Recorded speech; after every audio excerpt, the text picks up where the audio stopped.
मुसलमान का मरा, हिंदू मरे ना, क्यों तुम हैं?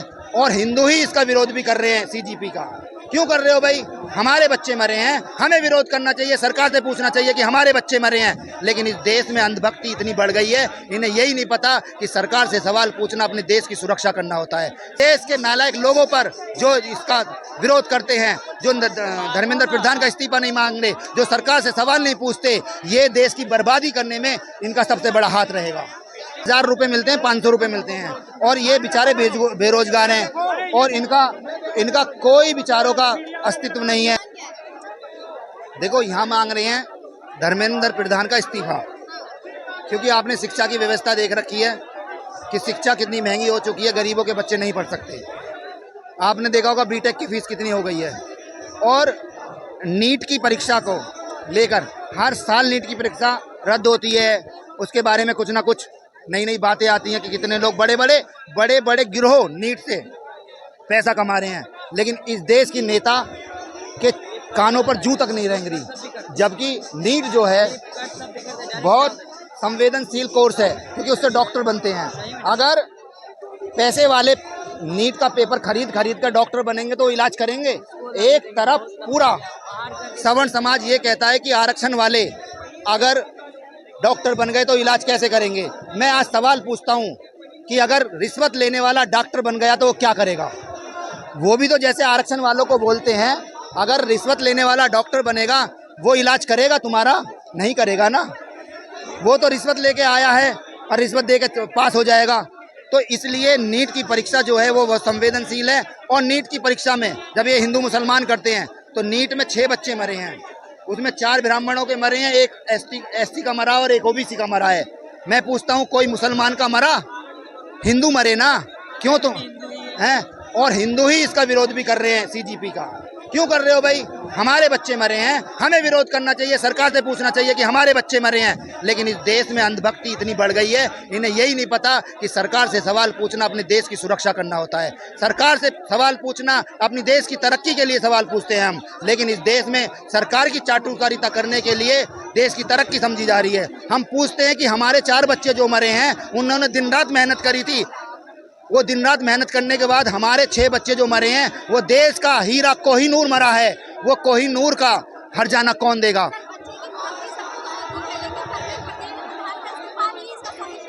बिल्कुल सॉल्यूशन नहीं है। सरकार से सीधा और सरकार से पूछना चाहिए कि ये पेपर लीक क्यों हो रहे हैं, और सरकार से पुख्ता गारंटी लेनी चाहिए कि भाई ये पेपर लीक होते हैं तो हमारे कोहिनूर गायब हो रहे हैं। कोहिनूर वो नहीं होता जी पत्थर का कोहिनूर होता है। कोहिनूर ये बच्चे होते हैं जो 6 लोग मरे हैं। कोहिनूर ये देश की कितनी तरक्की करते, ये देश के स्वास्थ्य में कितना बड़ा योगदान देते। बात ये है, गहराई से सोचने वाली बात है कि हमारे बच्चों पर कितना डिप्रेशन जा रहा होगा जो पूरी साल नीट की परीक्षा के लिए तैयारी करता है। हम कुछ बच्चे तो इसमें ऐसे हो जाएंगे, अपना मानसिक संतुलन खो देंगे। 6 लोग तो मरे हैं, 6000 लोग अपना मानसिक संतुलन खो देंगे। लेकिन इस देश की सरकार पर, इस देश के अंधभक्तों पर, इस देश के नालायक लोगों पर जो इसका विरोध करते हैं, जो धर्मेंद्र प्रधान का इस्तीफा नहीं मांग रहे, जो सरकार से सवाल नहीं पूछते, ये देश की बर्बादी करने में इनका सबसे बड़ा हाथ रहेगा।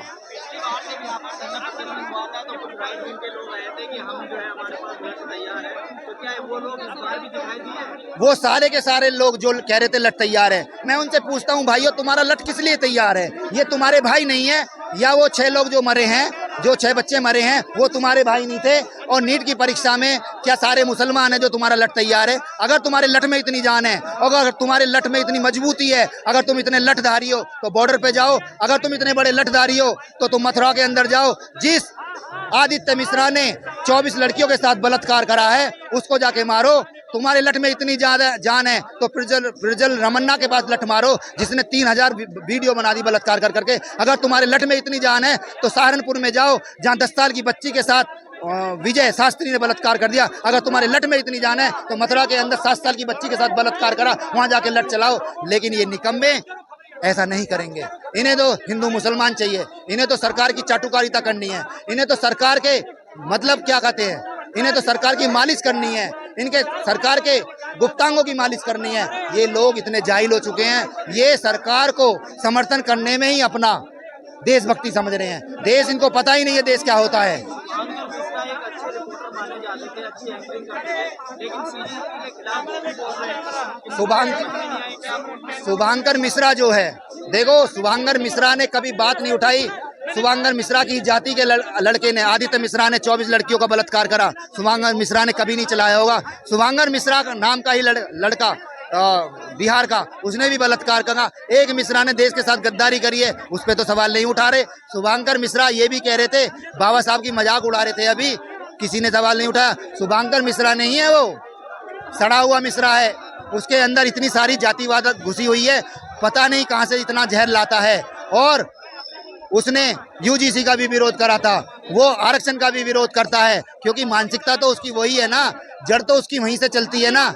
इसका समर्थन में क्यों नहीं आ रहा कि नीट परीक्षा अच्छी होनी चाहिए, बच्चे नहीं मरने चाहिए और सरकार को जवाब देना चाहिए, सरकार को जवाब देना चाहिए, लेकिन ये जवाब नहीं देंगे, ये ऐसे ही लोगों को बरगला रहे हैं। लेकिन ऐसा क्या है कि जो सरकार के पक्ष में आते हैं, जो सरकार के खिलाफ आते हैं, जो सरकार के खिलाफ तो चलो एक बात को माना जा सकता है कि नाराजगी है सरकार से, लेकिन जो पक्ष में भी विरोध कर रहे हैं वो क्या मतलब है? देखो विरोध कौन करता है? अगर तुम्हें झाड़ी मिलेगी तो तुम उसी के गुण गाओगे। भाई सुबह से मजदूर आता 9 बजे से 5 बजे तक, हम उसे 1000 रुपए देते हैं, तो हमारे अनुसार मजदूर काम करता है। ऐसे इन लोगों को 1000 रुपए मिलते हैं, 500 रुपए मिलते हैं, और ये बेचारे बेरोजगार हैं और इनका कोई विचारों का अस्तित्व नहीं है। अगर इनकी हालत देखोगे नीचे से ऊपर। आपको मैं एक बात बताऊं, एक विजय कट्टर हिंदू है, विजय कट्टर हिंदू, आपने वीडियो देखी होंगी, वो आता रहता है। उससे एक बार सवाल पूछा कि भाई आप कौन सी जाति के हो? कहता मेरी जाति मत पूछो, क्योंकि वो वाल्मीकि है। और भाई आपने अच्छे काम क्यों नहीं करे? आपने ब्राह्मण समाज में, कह रहा वो मेरे माँ बापों ने अच्छे कर्म नहीं करे। तो अंधभक्ति जो होती है ये अपने माँ बापों को भी गाली दिला देती है, तो इसमें सुधार लाने की बहुत जरूरत है। देश में जो है हिंदू मुस्लिम में चर्चा होती है, पेपर लीक किसी न कहीं दबाए जाने की कोशिश करी जा रही है, कहा जा रहा है कि जो है वायुसेना लगा दी, हम सेना लगा दी, वो कह रहे हैं सेना लगा दी, वायुसेना। देखो ये सब बर्बादी है इस देश के अंदर। पीने को शुद्ध पानी नहीं है। आप क्या कह रहे हो? सेना लगा दी। आप दिल्ली के अंदर शुद्ध पानी नहीं पी सकते, खरीद के पानी पीते हो। यहाँ एनसीआर के अंदर पानी की व्यवस्था नहीं है। आप ग्रामीण क्षेत्र में चले जाओ, लोग बहुत 10-10 किलोमीटर से पानी ला रहे हैं। यहाँ चलने के लिए रोड नहीं है। यहाँ सरकारी स्कूलों की बर्बादी हो चुकी है। यहाँ आज भी गाँव में जाओगे आप, चंबल नदी के किनारे जो गांव बसे हुए हैं, वहाँ आज भी 50% घर कच्चे बने हुए हैं। ये सिर्फ एनसीआर का माहौल देख के हमारा देश नहीं है। गांव बसता हमारा गांव में, देश बसता हमारा गांव में। तो आप गांव में देखेंगे आज भी स्थिति बस से बदतर है। आज भी लोगों के साथ वही जाति उत्पीड़न होता है। आज भी देश के लोग एक वक्त का खाना खाने के लिए मोहताज है। आज भी लोगों के पास रोजगार नहीं है। ये देश एनसीआर से नहीं चलता, ये देश पूरे क्षेत्र से चलता है। पूरे जो 28 राज्य 29 राज्य उनसे चलता है, उनके गांवों से चलता है, जो 7 लाख गांव हैं हमारे देश के अंदर। ऐसा नहीं है कि हमने एनसीआर में बकवास कर दी और हम आ गए। आप गांव की स्थिति पे देखिए, गांव की स्थिति बस से बदतर हो चुकी है।